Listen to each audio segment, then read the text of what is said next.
राम कपिन जब आवत देखा, ये काजो मन हर्ष विशेखा।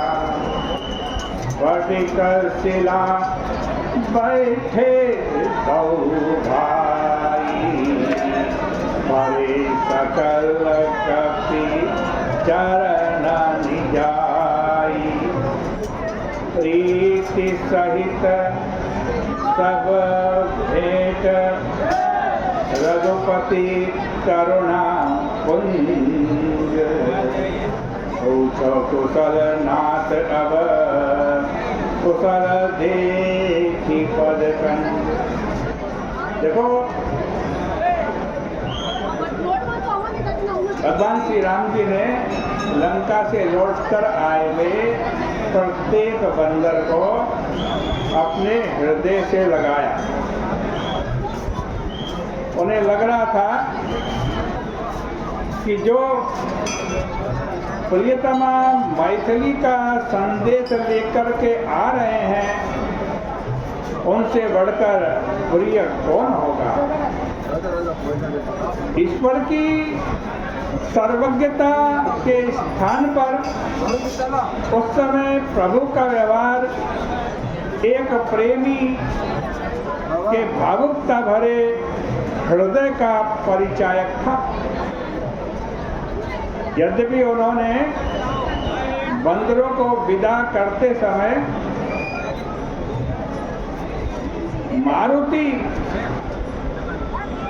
को ही मैथिली के पास संदेश पहुंचाने का कार्य सौंपा था। यानी हनुमान जी को ये काम सौंपा था कि मेरा संदेश सीता जी तक पहुंचा। पर इस समय वे एक भिन्न मनस्थिति में हैं।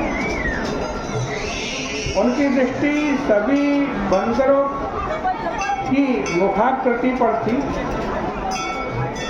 सभी का मुखमंडल आनंदोल्लास से भरा हुआ था। पवन पुत्र के मुख पर प्रसन्नता और संतोष के साथ साथ व्याकुलता का भाव भी परिलक्षित हो रहा। अन्य बंदर आज जहाँ कार्य सिद्धि से संतुष्ट हो गए थे, वहीं आंजनेय के मनश्चक्षु के समक्ष अशोक वाटिका में वंदनी बनी विदेहजा की व्याकुलता भरी आकृति थी। एक और प्रभु के पाद पद्मों के दर्शन का सुख हनुमान जी को लग रहा था, और दूसरी ओर माँ मैथिली की स्मृति उनके मुख पर एक विचित्र द्वंद्व की सृष्टि कर रही। वे कुछ संकुचित से बंदरों के पीछे खड़े थे। प्रभु ने सीधे बंदरों से मैथिली के विषय में प्रश्न नहीं किया। उन्होंने तो बंदरों की कुशलता की जिज्ञासा की। बंदरों ने एक स्वर में कहा, हम सब कुशल है, और कुशलता तो आपके पद पंकजों के दर्शन में ही है। उत्तर यथार्थ होते हुए भी प्रभु के संतोष के लिए यथेष्ट नहीं था। कुशल प्रश्न की आड़ में छिपी हुई व्याकुलता को चतुर जामबान पहचान रहे। उन्होंने कहना प्रारंभ किया, प्रभु राघव, जिस पर आपकी कृपा होती है, उनके जीवन में कुशलता ही कुशलता होती। देवता, मनुष्य और मुनि उस पर प्रसन्न हो जाते। वह विजय, विनय और गुण से युक्त हो जाता है, उसका यश त्रैलोक्य में प्रसिद्ध हो जाता है। इतना कहते हुए जामवान को लगा कि भूमिका कुछ लंबी हो गई और शायद उन्हें यह ध्यान था कि अत्यधिक आनंद का समाचार एकाएक नहीं सुना देना चाहिए। दुख के समान सुख का आघात भी कभी कभी बड़ा तीव्र होता है। कोई व्यक्ति बहुत प्यासा है तो उसको जल पिलाने की भी एक कला है। इसलिए चतुर व्यक्ति प्यासे को जल देते हुए उसकी धारा को धीरे धीरे बढ़ाता है, जिससे जल का आघात ही कहीं उसे मृत्यु के निकट न पहुंचा। जामवान की वाणी में भी यही कला परिलक्षित होती है। इस लंबी भूमिका के बाद वे वास्तविक वार्ता पर आए और उन्होंने आंजनेय की ओर इंगित करते हुए कहा, सर्वेश्वर, पवन पुत्र ने जो कार्य संपन्न किया है उसका सहस्रों मुख से भी वर्णन नहीं किया जा सकता।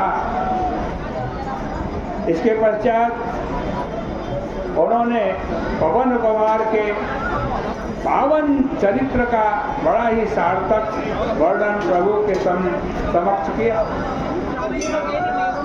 प्रभु का हृदय आनंदोद्रेक से भर आया और उन्होंने आंजनेय को पुनः हृदय से लगा दिया। रामवंश का दोनों रघुराया, जा पर नाथ करहु तो वदाया, आहि सदा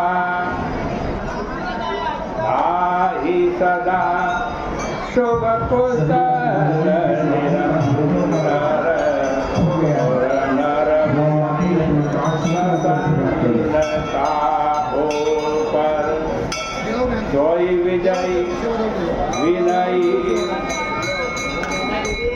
ओ विजयी विनयी गुण सागर,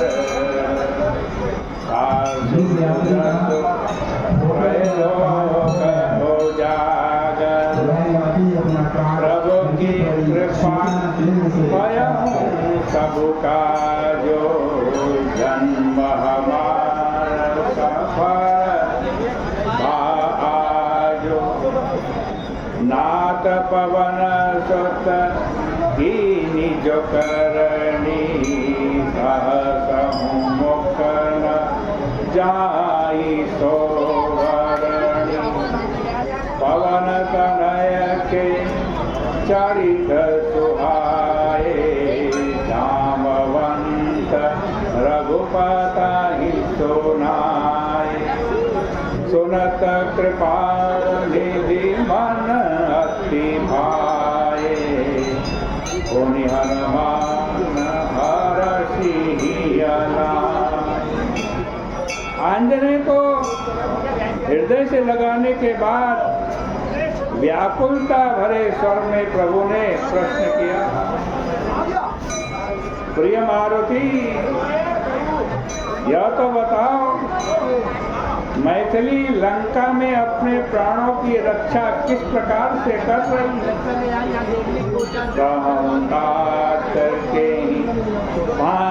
जान की रहती करती रक्षा स्वप्राण की, कैसे वो अपनी प्राणों की रक्षा कर रही है। और फिर हनुमान जी आज जो व्यक्त देते हैं वक्तव्य देते हैं उसकी चर्चा कल के प्रसंग में करेंगे। आज की चर्चा का यही विराम करते हैं। बोले सियापति रामचंद्र